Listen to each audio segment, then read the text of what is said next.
सच बोलने वालों पे ज्यादा लोग विश्वास नहीं करते हैं। अगर सच बोलने पे, मेरे सच पर लोगों ने अगर विश्वास किया होता तो 2020 में मुझे वोट देते।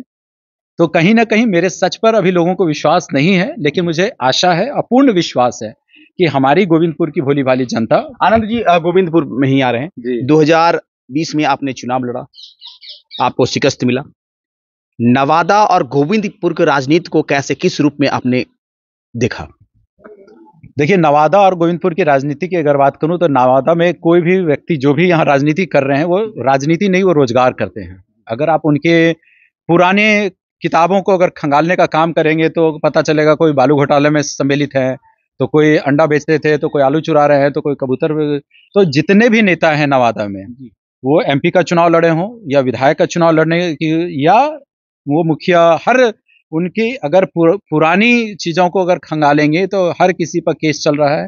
और वो राजनीति नहीं, रोजगार करते हैं, क्योंकि उनको पता है कि अगर मैं जीत गया तो कमीशन खोरी कर सकते हैं, घूसखोरी कर सकते हैं। आज खुलकर ब्लॉक में 20%, 30%, 40%, टोटल 52% तक कमीशन चल रहा है। राजीव गांधी ने कभी कहा था कि जब मैं पार्लियामेंट से पैसा भेजता हूं तो 100 रुपए में केवल 10% पैसा जमीन पर जाता है। आज वो 10% पैसा भी गोविंदपुर में विकास के कार्यों पर नहीं लगता है, क्योंकि विधायक को अपना कमीशन चाहिए, बीडीओ को अपना कमीशन चाहिए, सीओ को अपना कमीशन, ओवरसीयर को अपना कमीशन, मुखिया को अपना कमीशन, इवन वार्ड परिषद तक को अपना कमीशन चाहिए। तो अगर 100 रुपए में सबों को अपना कमीशन ही चाहिए तो जनता का काम कहां से होगा?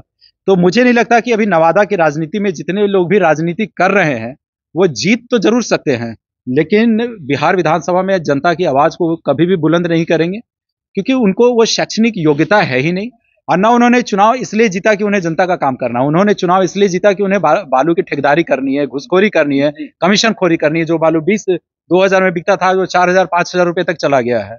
तो इन सभी चीजों से तो मैं इसका बहुत उज्जवल भविष्य नहीं देखता हूं गोविंदपुर में, कि इन नेताओं के द्वारा हमारे नौजवानों को कोई रोजगार मिलने जा रहा है, या यहाँ कोई इंडस्ट्री स्थापित होने जा रही है, ना यहाँ कोई अच्छा स्कूल खुलने जा रहा है, ना यहाँ कोई कॉलेज खुलेगा। हाँ, यहाँ पे लूट मार बलात्कार गोली चलना है, तो ये नेताओं से पूर्णतः आप एक्सपेक्ट कर सकते हैं। क्षेत्र में गए, क्षेत्र से चूंकि आप चुनाव भी लड़े, क्या लगता है आप जो बात कहते हैं गोविंदपुर की जनता को ये मस्तिष्क में समझ में आएगा, दिमाग में हिलने वाली कुछ भी अटने वाली है क्या? नहीं, कहते हैं कि ऐसा कोई काम नहीं जो आप नहीं कर सकते हैं। कुछ काम को करने में, जमीनी स्तर तक पहुंचाने में आपको परेशानियां आएंगी, कठिनाई आएंगी।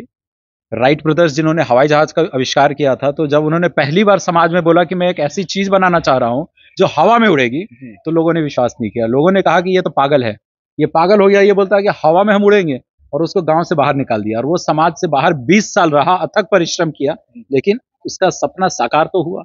मुझे ये पता है कि हमारी ये भोली भाली जनता, ये जनता में कोई कमी नहीं है। ये हमारा सोचना गलत होगा कि जनता विश्वास नहीं करेगी।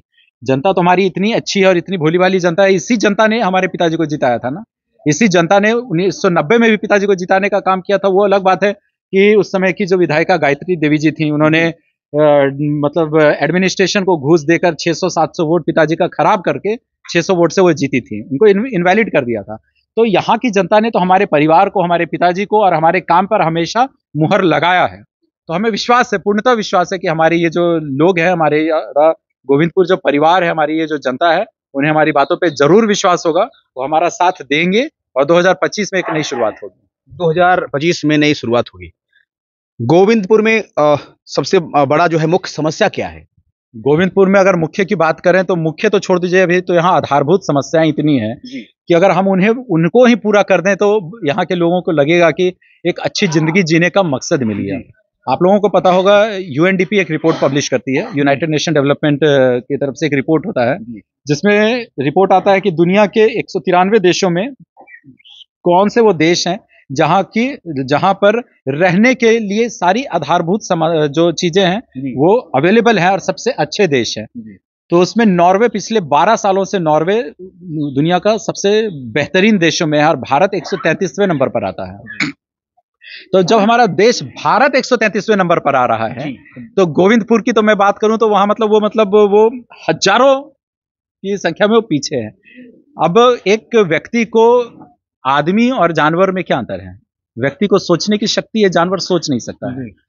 आदमी अपने रिश्तों को पहचानता है, जानवर रिश्तों को नहीं पहचानता है। और ये सारा ज्ञान उसे कहां से मिलता है? उसे शिक्षा जब मिलती है तो उसे समझ में आता है। पढ़ाई लिखाई होती है। आज हमारे गोविंदपुर की अगर बात करें और पूरे नवादा की, मैं कभी, मेरी सोच गोविंदपुर तक संकुचित नहीं है, मैं पूरे नवादा की बात करता हूँ। हमारे नवादा में अगर देखा जाए तो एक अच्छा स्कूल नहीं है, यहाँ कोई केंद्रीय विद्यालय नहीं है, यहाँ कोई नवोदय नहीं है, यहाँ कोई ढंग का स्कूल नहीं है। क्या हमारे नौजवानों को पढ़ने का हक नहीं है? बिल्कुल।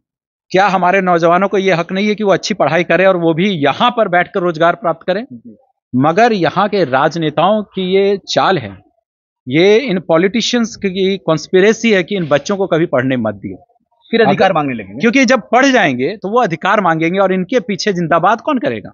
आज इन नेताओं से अगर ये बच्चे पढ़ जाएंगे तो उनसे पूछेंगे ना कि 5 सालों में आपने ऐसा कौन सा काम किया कि आपको फिर से आपका लाइसेंस रिन्यू किया जाए। जी। हमारे जो हारे हुए विधायक है गोविंदपुर के, सुनने में आ रहा है कि इस बार फिर से वो आ रहे हैं, फिर से वो लोगों को बहलाने का काम कर रहे हैं। जैसे आपने भी सुना होगा कि शिकारी आएगा, जाल बिछाएगा, दाना डालेगा और आप फंसना नहीं। लेकिन वो फिर से दाना डालने का उन्होंने काम कर रहे हैं, शुरू कर दिया है।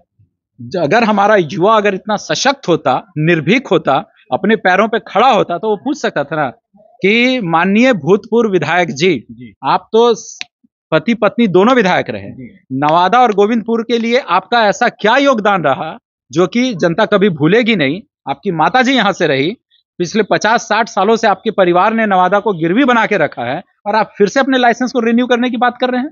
तो ऐसा कौन सा काम आपका बाकी रह गया कि अब आप दोबारा उसे करना चाहते हैं? यही बाकी रह गया ना कि बालू का जो आप रोजगार करते थे, ठेकेदारी करते थे, उसको आप पुनः चालू करना चाहते हो। उसमें थोड़ी बहुत आपको दिक्कतें आ रही है क्योंकि आपके जो एमएलसी भी हैं वो भी हार गए हैं। तो वो यहाँ पर लोगों में राजनीति को जब तक रोजगार की तरह लोग नहीं रोकेंगे तब तक इस राजनीति का कोई लाभ नहीं हो सकता है। चुनाव आते आते, चूंकि अभी बदलाव का चलता है, क्षेत्र में बदलाव की बात होती है, आप भी कर रहे हैं। चुनाव आते आते पार्टी और जात होता है, पार्टी पर वोट मिलती है और नहीं तो जाति को लेकर वोट मिलती है। जी। आनंद प्रियदेव जी कैसे इस जाति और पार्टी की राजनीति को भेद पाएंगे? मुझे लगता है कि जो आप बात कर रहे हैं कि कहीं ना कहीं लोग पार्टी और जाति की बात करते हैं, इसमें सच्चाई है और इसमें कोई दो राय भी नहीं है। और ये केवल बिहार नहीं, इन नेताओं ने पूरे भारतवर्ष को जातियों में बांटने का काम किया है। अभी कुछ ही महीने हुए हैं, लोकसभा और हमारे डेमोक्रेसी का महापर्व जो चल रहा था वो खत्म हुआ और लोकसभा की वजह से मुझे भारत के कई डिस्ट्रिक्ट और कई राज्यों में घूमने का मौका मिला, क्योंकि मैं जब चाहता हूं कि मुझे राजनीति करनी है तो केवल गोविंदपुर की समस्या को नहीं समझना होगा। इतनी पढ़ाई लिखाई करके अगर मैं आया हूं राजनीति करने के लिए तो कुछ बड़े सपने लेकर आया हूं। तो इन सपनों को समझने के लिए, जैसा कि गांधी जी ने कहा था कि अगर आपको देश को समझना है, भारत की आत्मा को समझना है तो भारत के गांवों में जाओ। तो भारत के करीब 50 से 60 जिलों को मुझे घूमने का मौका मिला इस चुनाव में।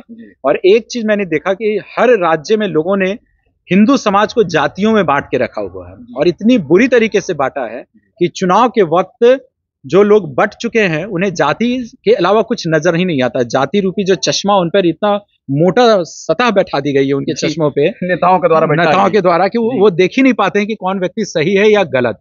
लेकिन लगता है कि यहीं से एक शुरुआत तो हुई थी जब 1990 में मेरे पिताजी आए थे, मात्र जेब में 1200 रुपए लेकर, क्योंकि वो तो प्रोफेसर थे, चोरी उन्होंने की नहीं, घुसखोरी की नहीं, एक किसान के बेटा, तो वो 12, तो यहाँ के लोगों ने चंदा करके, वो क्या स्वजाति है क्या दूसरे जात और कौन सा धर्म, सारी एक मुहिम चली थी और उस समय उनको लोगों ने जिता दिया था। वो अलग बात है कि फिर पैसे की दलाली से उन्हें 600 वोट उनके इनवैलिड करके उन्हें हराया गया था। तो हर समाज के लोगों ने, तो मुझे लगता है कि लोगों को जिस दिन विश्वास होगा आनंद प्रियदेव पर, मेरी बातों पर और हमारे पिताजी के द्वारा किए गए हमारे कार्यों पर, अगर उस पर जब सोचेंगे, विचार करेंगे तो वो पुनः मुझ पर विश्वास करने का काम करेंगे और जाति रूपी चश्मा को हटाकर मुझे वोट देने का काम। बहुत बहुत धन्यवाद सर, समय निकालने के लिए धन्यवाद। हमारे साथ आनंद प्रियदेव जी थे, भूतपूर्व शिक्षा मंत्री के बेटे और गोविंदपुर विधानसभा से 2020 के कैंडिडेट भी रह चुके हैं। इन्होंने बेबाक तरीके से बिहार की राजनीति पर इन्होंने जवाब दिया, बिहार में क्या होने वाले 2025 में है और नवादा की राजनीति को लेकर खुलकर बेबाक अंदाज में इन्होंने जवाब दिया। कैसा लगा वीडियो, अपनी प्रतिक्रिया कमेंट बॉक्स में जरूर देंगे। धन्यवाद।